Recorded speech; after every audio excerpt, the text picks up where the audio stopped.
आजपर्यंत जेवढे इतिहास घडले त्या इतिहासामध्ये 3 गोष्टी कायम लक्षात ठेवल्या जातात आणि 3 गोष्टींमुळे इतिहास घडतो. नंबर 1 नाम, नमक आणि निशाण. नाम म्हणजे नावासाठी, नमक म्हणजे ज्याचं खाल्लं तो, आणि निशाण म्हणजे झेंडा. यासाठी रक्त गाळलं जातं आणि आपण लढलो जातो.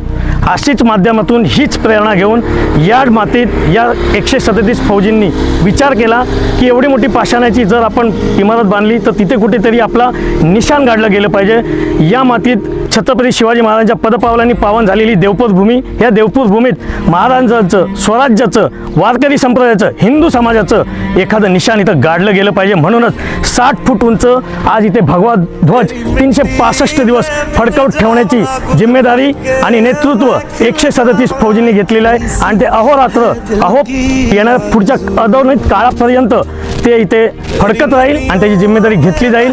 ते विचार जपले जातील, तरुणांना त्या विचारांसाठी प्रेरित केलं जाईल. अशा प्रकारचं इथं फौजींतर्फे एवढी मोठी कल्पना इथे ठेवण्यात येत आहे.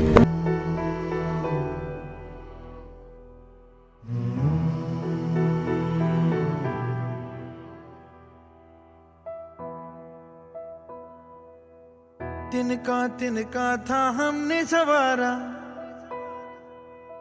अपनी वो माटी और घर बारा, लुट रहा ये चमन अपना वतन आंखों से अपनी, लुट रहा ये चमन अपना वतन आंखों से अपनी. संकल्प बोल के हम तो निकल पड़े, हर द्वार खोल के गगन कहे विजयी भव,